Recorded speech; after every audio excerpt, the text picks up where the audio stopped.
Diga, onde estão os Elias? Deus, Ele tem uma unção, um manto de Elias, uma unção profética. A igreja dos últimos dias é a igreja que se levanta no manto de Elias, amém? E aí, queridos, eu queria ler aqui algumas falas aqui de alguns. James Jimber, da Mongólia. Será que em nossos dias não estamos confiando demais no braço da carne? Por que será que não podemos presenciar as mesmas maravilhas que ocorreram no passado? Os olhos do Senhor não passam mais por toda a terra para se mostrar forte para com aqueles cujo coração é totalmente dele? Será que os olhos do Senhor não estão passando mais por sobre toda a terra para mostrar-se forte para com aqueles cujo coração é totalmente dele?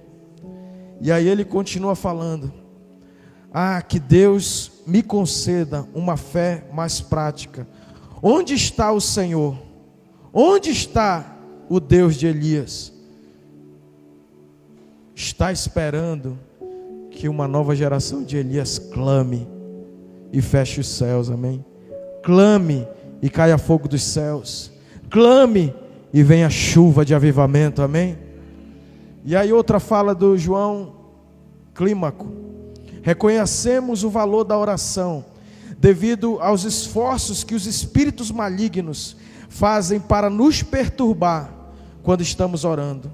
E conhecemos experimentalmente o fruto da oração quando vemos a derrota desses inimigos. Irmãos, quando a gente se coloca para orar, a gente vê os espíritos malignos vindo nos perturbar de tudo quanto é forma, porque ele sabe que quando eu e você estamos na presença de Deus, irmãos, o fogo de Deus vem, amém? A glória de Deus vem. E o problema não é onde está o Deus de Elias. Diga, o Deus de Elias continua no trono, derramando o poder dele, o poder dele em forma de fogo, o poder dele em forma de chuva, o poder dele em forma de brisa, o poder dele da forma que ele quiser, o poder dele para ressuscitar o filho da viúva pobre de Sarepta. A primeira ressurreição bíblica foi quando Elias comeu ali da farinha daquela viúva, e o filho dela morreu. E o profeta se jogou em cima dele e disse: Senhor, traz a vida. E a primeira ressurreição acontece na Bíblia. Diga para o seu irmão: onde está o Deus de Elias? Diga, ele continua no trono poderoso. Ele quer ver você sendo Elias dessa geração, amém? Você se jogando em cima daqueles que estão mortos, e Deus operando através da minha vida e da tua vida, liberando o poder da ressurreição dele, amém, queridos?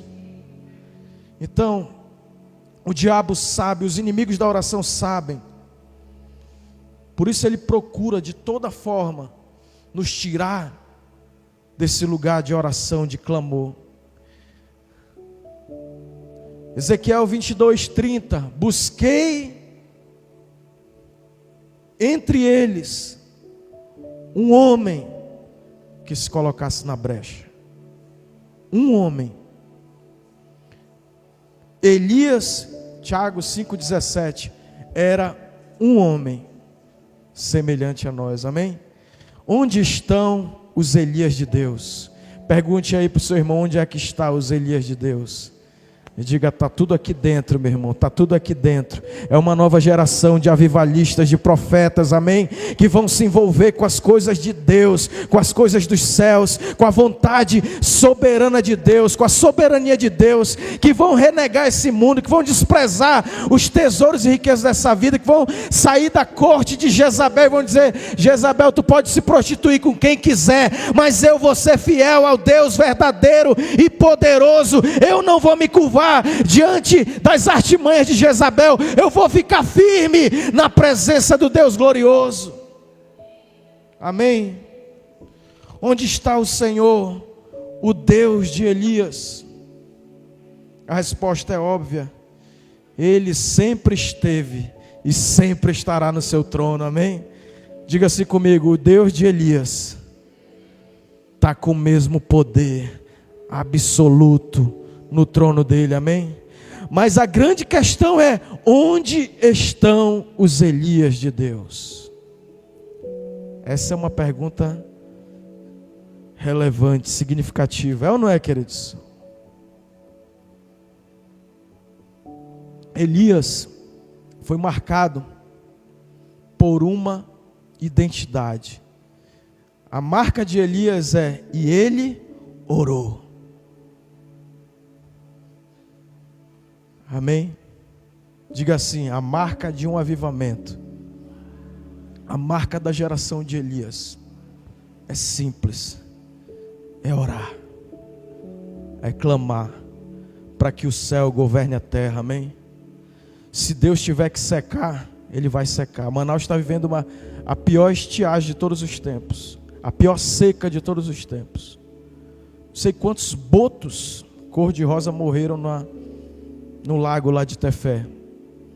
Hoje, não sei quantos municípios estão isolados sem ter água potável. O maior manancial de água doce do mundo está sem água, irmãos. Isso é um sinal para a igreja. Nós precisamos de água do Espírito, não só água potável para saciar o nosso corpo físico, mas a igreja está precisando de um mover que faça chover águas de Deus, amém? Águas do rio de Deus. E aí, queridos, onde estão os Elias de Deus? Sabemos que Elias foi um homem semelhante a nós, sujeito aos mesmos sentimentos. Queridos, sábado foi o plantão de oração. Eu vi a Esté clamar a Deus de madrugada. Depois eu fiz uma maldade com ela, mas não foi uma maldade intencional, foi sem dolo. Comprei uma picanha, Francesco, e comecei a cortar na frente dela. E eu não sabia que ela estava de jejum. Disse: minha filha, não avisa, me avisa, minha filha. E a picanha lá. Mas quando foi no culto de domingo, eu estava lá em cima com o Eric e com o Jonatas. Eu disse: cara, a Esté me fez me enxergar nos meus 17 anos. Ela clamando a Deus de madrugada, ela jejuando, ela endoidando sozinha. Porque tu olhar uma picanha e tu dizer não para picanha é coisa de doido, irmão. É ou não é? Não é toda hora. O Lula prometeu, mas não veio até agora. Não vai trabalhar não para ver se tu come picanha. E aí, tanto a picanha é tentadora que o cara usou a picanha para manipular a galera. É ou não é? Porque é um negócio que... E aí eu disse pro Eric e pro Jonatas, eu disse: meu irmão, mas alguma coisa Deus vai fazer na vida dela. Eu não sei o que é. Sei que domingo Deus pegou ela e é isso. Diga, é sobre isso. Avivamento é você ser capturado pelo trono de Deus, você chorar, se derramar, se rasgar. E aí terça-feira hoje eu digo: eu vou voltar a ser o Agno lá. Irmãos, porque muitas vezes a gente vai perdendo aquela essência, aquele fogo. E a gente tem que... Por que eu estou falando de avivamento? Não é para mim denunciar ninguém, ser profeta para apontar para ninguém. É para mim acender o fogo dentro de mim, amém? E hoje eu fiz o jejum, irmão. Eu digo, cara... E aí a Clícia comprou uma... Que a gente não fala, né?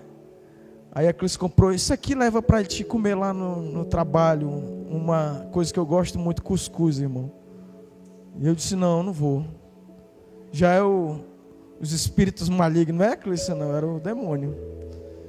E aí, queridos, Elias era igual a mim e a você. Não é fácil jejuar não, irmãos, mas é necessário. Elias foi lá para viver aquele... mover. Eu sei que o corvo vinha trazer a broca para ele, mas não era a melhor comida do mundo, não. E outra coisa, o ministério de Elias começa lá em 1 Reis 17, Deus mandando ele se esconder. Diga: avivamento é um tempo de lugar secreto, é só você e Deus e acabou. Não tem esse papo: o fulano vai... Aí a Esté subiu, me chamou chorando: pai, eu não sei, eu não quero mais ver isso. Eu digo: minha filha, a parada é tu e Deus, e o resto ninguém sabe o que vai acontecer. Avivamento o homem não controla, ninguém controla, é o Espírito Santo que move, amém? Você e eu não vamos determinar o que Deus vai fazer, A ou B, o que Ele vai... Não, você só tem que mergulhar, e o que Deus vai fazer é com Deus, amém, queridos? Se Ele vai fazer algo, eu só sei de uma coisa, Ele vai fazer secar o ribeiro, que não é coisa boa, né? Depois, secou o ribeiro, por quê? Porque Ele disse, não vai chover. Diga, o profeta tem o poder de controlar as situações, as circunstâncias. Ele disse, não vai chover. E aí Deus disse, vai agora para o ribeiro de Querite, que eu vou te sustentar com corvo, e tu vai beber lá daquele ribeiro. Secou, por que secou? Porque a palavra dele tinha sido liberada, dizendo que não vai chover. E eu quero dizer que quem manda na atmosfera, quem governa as circunstâncias é o profeta. Não é a política, não é a religião, é o profeta. Mas esse profeta tem que estar alinhado. Esse homem, Elias, a Bíblia diz aqui que ele era sujeito às nossas mesmas. Mas quando a gente jejua e ora, a gente não está se tornando melhor do que ninguém ou pior do que ninguém. A gente só está dizendo, ó, quem governa aqui, carne, é o Espírito Santo. Amém? O jejum não muda Deus. O jejum traz uma sensibilidade, porque o Espírito começa a domar, a dominar a carne, amém? E aí, sujeito aos mesmos sentimentos. Mas infelizmente somos homens com orações semelhantes a deles. Um homem que ora para Deus é poderoso. Diga assim, um homem que ora, uma pessoa que ora, é poderoso para Deus. Pode ir para esse mundo aqui ser, não sei ninguém. Muitas vezes ele é desprezado. Eu disse, Esté, quem entra na dimensão do avivamento, ele entra numa dimensão de que ninguém vai entender. Se tu disser, eu vou orar, graças a Deus aqui tem Elias, amém? Que entendem essa visão. Mas muitas vezes lá no teu ambiente social, isso é loucura. Porque o homem que ora, uma pessoa que ora é poderoso para Deus. E aí, queridos, mas hoje o Senhor está passando de largo pelos homens, sabe por quê? Não porque sejam sem capacidade espiritual, sem condição espiritual, mas porque são por demais autossuficientes. Irmãos, nossa capacidade nos deixa incapacitados, e nossos talentos constituem um tropeço para nós. Muitas vezes a minha habilidade, o meu talento, a minha aptidão se torna o meu tropeço. Eu vou fazendo automático. Não, eu sei pregar. Não, isso aqui eu já sei desenvolver aqui. O meu ministério eu já sei. Isso se torna o nosso maior tropeço. Porque mesmo que você já tenha desenvolvido um talento, uma habilidade, eu e você precisamos continuar naquele mesmo ambiente de dizer, Jesus, eu preciso da tua glória. Se a tua glória não for comigo, e não me faça sair desse lugar. Elias foi colocado para o secreto. Ele ficou 3 anos e meio escondido. Vai para o Ribeiro, agora vai para Sarepta, uma cidade totalmente sem visibilidade.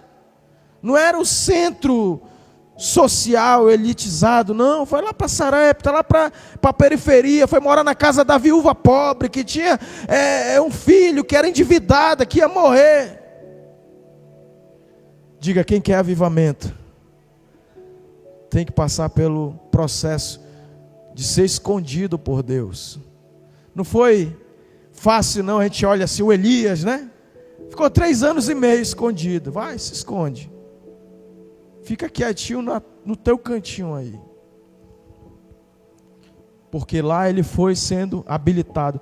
Mas às vezes a gente quer demonstrar nossa capacidade natural, que Deus nos dá, amém?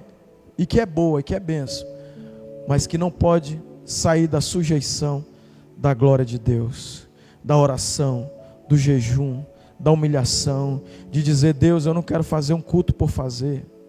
O Jonathan disse, a Esté subiu chorando domingo retrasado. Eu estou falando dela, ninguém nem combina nada, mas é porque isso está me inspirando. Eu disse, Esté, minha filha, isso já é avivamento. Aí ela dizendo, eu não quero mais, falando para o Jonatas me falando, eu não quero mais só cantar por cantar, eu quero ver a presença dele. Diga para o seu irmão, não faça o seu ministério na capacidade da sua habilidade. Diga, Deus, eu quero, Senhor, ver a tua glória se manifestar. Quantos creem nisso, queridos? Que isso é avivamento. Essa é a geração de Elias. Elias diz, agora vai parar de chover. Agora, meu irmão, seguinte só. Vamos avançar aqui. Ainda tem alguns minutinhos ali. Elias saiu da obscuridade, do esconderijo, do secreto, para o palco do Velho Testamento. Já um homem feito, aguardou o tempo dele, amém? Aguardou a hora dele. A rainha Jezabel, aquela filha de Satanás, não é que, mas é até hoje, né? Até lá nas cartas das igrejas lá, ele diz, eu tenho que tolera Jezabel, né? Até hoje ela é tipo de um demônio. A própria que pediu a cabeça de João Batista, qual era? Herodias, é um tipo de Jezabel, né? Tipifica também Jezabel. Ela havia corrompido todos os sacerdotes de Deus e posto no lugar dos altares do Deus de Israel falsos deuses. Irmãos, era um culto que não é possível, né, a gente comentar o tipo de culto que foi oferecido no altar de Deus. O culto a Baal era o culto de sacrifício de crianças, era o culto de imoralidade bacanal, era um culto pagão, de podridão. A terra estava coberta de trevas, Israel estava desviada. O povo estava envolto às trevas, à escuridão. O pecado era o campeão da história. A nação se mostrava cada dia mais impura, e com a proliferação dos templos pagãos, os ritos idólatras, e toda hora subia ao céu a fumaça de milhares de altares ímpios, de altares corrompidos. E tudo isso estava acontecendo no meio do povo que se dizia descendência de Abraão. Era o povo que tinha um relacionamento com Deus vivo, com Deus eterno, com Deus de Abraão. De gente cujo os pais haviam tido experiências com Deus. Um povo que tinha, pela oralidade, experiências gloriosas. O avô do cara, o pai do cara tinha visto milagres extraordinários. Eles eram descendência de Abraão, filhos de Isaac e de Jacó, que plantou no deserto, e o deserto floresceu a 100 por 1, frutificou. Eles eram descendência lá daquela galera que viu o mar vermelho se abrir. Mas essa galera estava distante da glória de Deus. O sal tinha perdido o sabor. O ouro da glória de Deus, eu tenho contra ti que tu abandonou primeiro, tu tem que comprar ouro. Está sem a glória de Deus, tá? Tu diz, eu sou pobre, eu sou rica e abastado, mas eu te digo que tu é pobre, segue, tu tem que comprar ouro, a minha glória. Mas em meio a toda essa apostasia, Deus levantou um homem, diga, um homem. Não foi uma comissão, não foi uma nova religião. Deus não levantou aí um anjo, Deus não levantou uma denominação.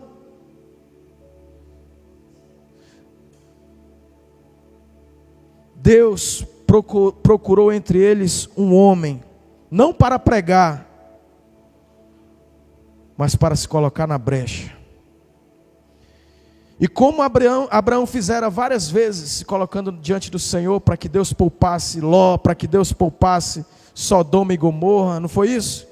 ele clamou para Deus trazer livramento sobre Sodoma e Gomorra. Se tiver 50 justos lá, Senhor, meu Deus, então salva pelo menos meu sobrinho Ló. Assim Elias ficou por Israel, diante de Deus, para que aquela nação que estava desviada do propósito do caminho de Deus se voltasse, se arrependesse, se voltasse para Deus, amém? Agora Elias estava na presença do Senhor. O resultado foi que tempos depois o Espírito Santo pôde escrever a história dele com apenas 2 palavras, na verdade. E Elias orou. Ele orou. Diga, a vida de um profeta é que ele só tem condição de estar bem se ele estiver em oração, se ele estiver com Deus. Se ele não estiver em oração, ele está passando mal. E orou. Isso tudo que a pessoa pode... Querido, olha aqui para mim. E Elias orou. E isso é tudo que eu e você podemos fazer para Deus fazer a vontade dele na terra, é orar. E para mudar a história da humanidade, dessa geração presente que nós estamos aqui. Nós não temos como mover outra geração, mas essa geração, o que eu e você podemos fazer é orar para que Deus mova a mão dele poderosa, e nós podemos orar para que Deus mova essa geração, para que ela se volte para Deus. Amém, queridos? É só isso. Se a igreja de hoje contasse com tantos intercessores quanto os seus conselheiros, é cheio de comentarista gospel, né? Não, a igreja tem que fazer isso, a igreja tem que fazer aquilo, a igreja... Se tivesse tanto intercessor quanto tem comentarista gospel, nós teríamos um avivamento em um tempo curtíssimo. É ou não é, queridos? Não, a igreja tem que fazer isso, agora a igreja tem que fazer aquilo, tem que mudar para cá, não, tem que agora vir para cá. Cheio de teoria, cheio de filosofia, de retórica eclesiástica, né? De administração, de gestão eclesiástica. Se tivesse intercessores, se dissesse, Senhor, eu vou orar para que o Senhor faça a tua vontade. Amém? Diga para o seu irmão, é isso que a igreja que tem a marca do manto de Elias. Diga, Ieve, é essa igreja que vai orar até Deus fazer o que Ele quer fazer, amém? Que vai orar até Deus mover do jeito que Ele quiser mover, e que vai ver um avivamento que não tem como a gente mensurar, não tem como a gente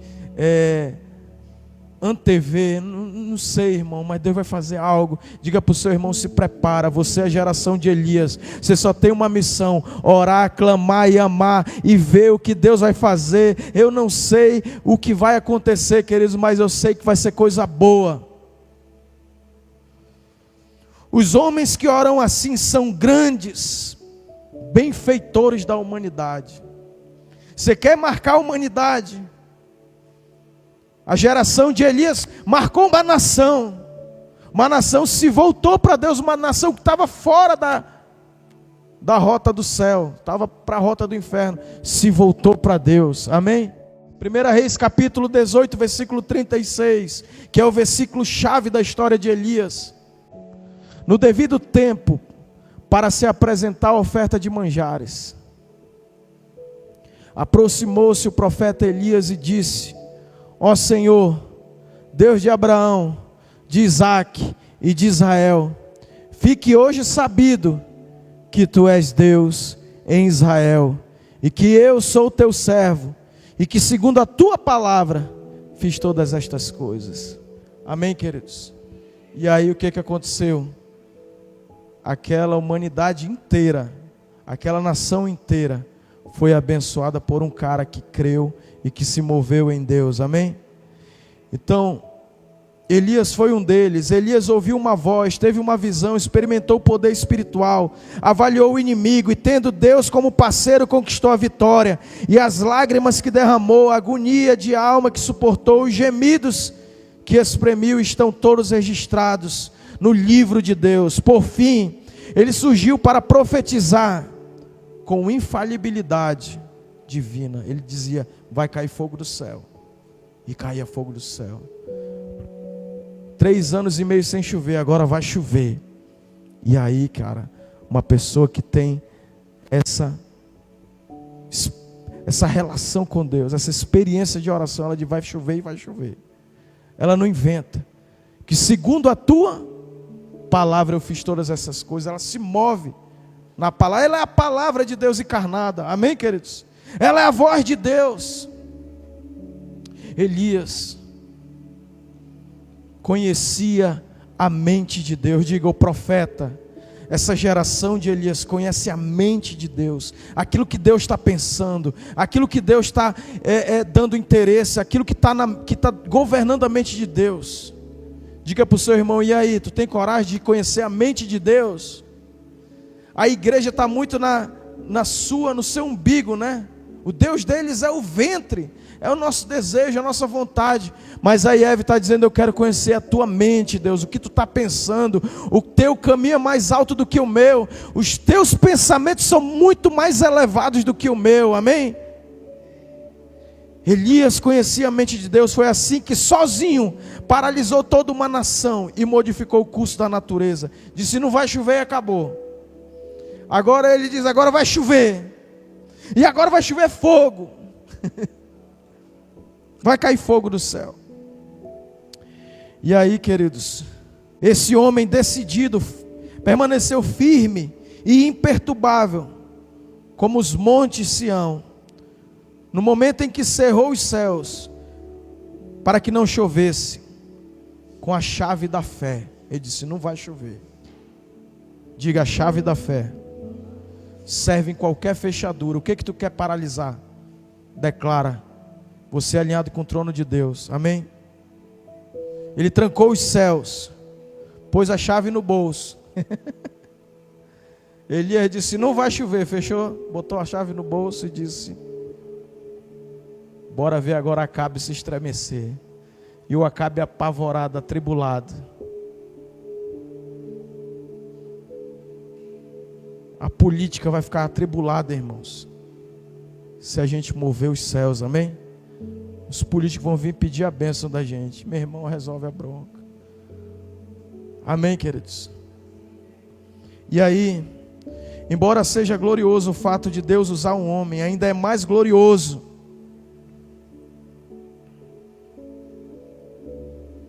um Deus que atende o homem e diz, eu vou fazer agora, fechar o céu para ti, tá? Tu quer que eu abra o céu? Eu vou abrir agora. E Deus atendendo esse homem. Isso é muita onda, irmãos. Diga para o seu irmão, Elias era um homem sujeito às nossas mesmas fraquezas. A súplica do justo, ela pode muito em seus efeitos. A oração de um justo, ela é poderosa. Elias era humano, era um homem, era um ser humano como eu e você. Mas ele sabia o poder da oração, amém? Se um homem de Deus se puser a gemer no espírito, Deus vai chamar esse cara e vai ficar empolgado com esse cara e vai dizer assim, bora meu irmão, fazer maravilhas, nós dois, eu estou contigo Elias, eu estou doido para fazer uma parceria com os Elias dessa geração. É o que Deus está querendo, irmãos. Irmãos, se quisermos realizar a obra de Deus, a maneira de Deus, no tempo determinado por Ele, com o poder divino, teremos a bênção do Senhor e a maldição do diabo. Ninguém quer ter briga com Satanás, né? Mas para mim fazer a obra de Deus, a maneira de Deus, no tempo de Deus, no poder de Deus, eu vou ter que encarar a maldição do diabo. Ele vai se levantar contra mim, contra você. Amém? Não adianta a gente ser, que nem o pastor Xavier diz, não é brincadeira a obra de Deus, não é porque eu sou criancinha que o diabo vai me olhar assim, ele é criancinha, olha que lindo. Não, ele vem para arregaçar. Mas maior é o que está em nós do que aquele que está no mundo, amém? Ô Eliseu, Senhor, abre os olhos dele, esse menino aqui, desse discípulo do profeta, abre os olhos para ele ver que mais são que estão conosco do que os que estão com ele. Quando Eliseu orou, o menino Geazi, eu acho que era Geazi, abriu os olhos, ele viu uma multidão de anjos guerreiros. Só um anjo detonou uma galera, irmão. Diga, se alinhe com o céu e manda o inferno vir para cima. Porque nessa peleja não tereis que pelejar, porque a peleja não é vossa, mas do vosso Deus. Amém? Assim que Deus abre a janela dos céus para nos abençoar, o inimigo abre portas do inferno para nos intimidar. Jezabel foi lá para cima de Elias. Eu vou te matar hoje. Elias está vivo até hoje, irmão. Elias foi arrebatado num carro de fogo. Ele é uma das testemunhas do Apocalipse. Ele não morreu. Só porque o diabo diz, eu vou te matar hoje. A Jezabel disse, é hoje que tu vai morrer. Aí Deus é tão Deus. Eu vi uma história, eu estou encerrando. Lá na Assembleia esses dias o cara contou a história que tinha uma velhinha que era uma mulher de Deus. Sabe aquelas velhinhas de Deus? Que é igual aqueles 24 anciãos. Morreu Loren Cunningham, né? Esses dias aí. E aí Deus falou assim, onde estão os Loren Cunningham? Onde estão os Elias? O cara foi o maior apóstolo desse tempo. Ele pregou em todas as nações reconhecidas pela ONU, em todos os territórios que tinham alguma soberania. Mas essa velhinha, que era um desses anciãos, 24 anciãos que são famosos no céu, são anônimos aqui na terra, mas ela cria tanto em Deus, pastor Xavier, que o cara disse, eu vou mandar uma cesta básica, eu vou mandar uma comida para essa velha, e eu vou dizer para ela que foi o diabo que mandou. E eu vou ver ela dizer que... Vou ver o que ela vai dizer, né? Aí chegou lá, ele botou lá aquela comida, Zé Roberto, aquela cesta básica bonita que o Zé Roberto gosta de dar. E aí ela, oh meu Deus, obrigado. Aí o cara chegou com ela e disse, ó, essa cesta básica aí quem mandou foi o diabo. Aí a velhinha olhou pro cara e disse, meu filho, Deus é tão poderoso que quando Ele quer abençoar, Ele manda e até o diabo obedece e vem trazer a bênção dele.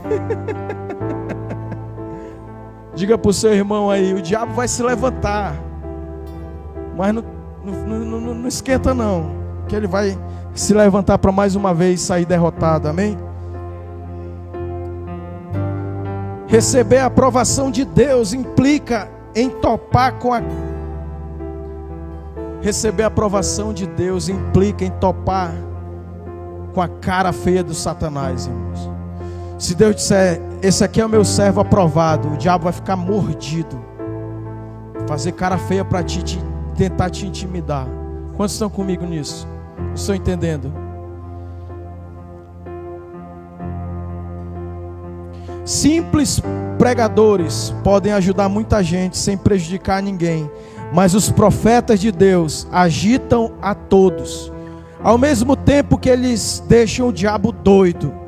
O pregador talvez agrade ao povo, um profeta o contraria. Um homem que se mostra descompromissado, que ele não está preso a nenhum sistema, que ninguém amarra ele, que ele não se vende a nenhum sistema, que ele não se curva a nenhuma proposta de corrupção, que ele não se corrompe. Um homem que não se corrompe, inspirado e cheio de Deus, está sujeito a ser taxado de radical. Quantos estão me entendendo, queridos? Está sujeito a ser chamado de fanático, por censurar o pecado da nação, ou de não ter amor, ou de não ser patriota muitas vezes, de falar contra a própria pátria dele, por censurar os pecados da sua nação, por não ter amor, mas a sua língua é uma espada de 2 gumes. Podem chamar o profeta de desequilibrado, porque o peso da opinião da maioria dos pregadores é contrário a ele. Pode chamar até o profeta desequilibrado, porque a maioria dos pregadores tem uma opinião e ele vai por outra opinião, ele vai pela opinião dos céus, amém? Um mero pregador é aclamado, o profeta é perseguido. Servir a Deus é ser perseguido, irmão. Servir a Deus não é todo mundo vai bater palma para ti nem te amar, não. Quantos estão comigo nisso? Tem muita gente que está frustrado querendo sair da presença de Deus, abandonar tudo, porque ele acha que ele foi chamado para ser amado. Mas eu quero te dar uma notícia meio estranha. Você foi chamado para ser perseguido por amor de Jesus, amém? E aí, você é o Elias dessa geração, amém? Eu quero te convidar para você mergulhar aqui, dizer: Senhor, faz chover na minha vida. Senhor, faz secar o que precisa ser secado. Faz, Senhor, parar o que precisa ser parado. E faz, Senhor, mover o que precisa ser movido. Senhor, se for o tempo de eu me consagrar no lugar secreto, que eu vá, Senhor, que eu saia daquela relação comunitária ali, vamos dizer, de estar nas rodinhas, para me mergulhar no teu rio profundo.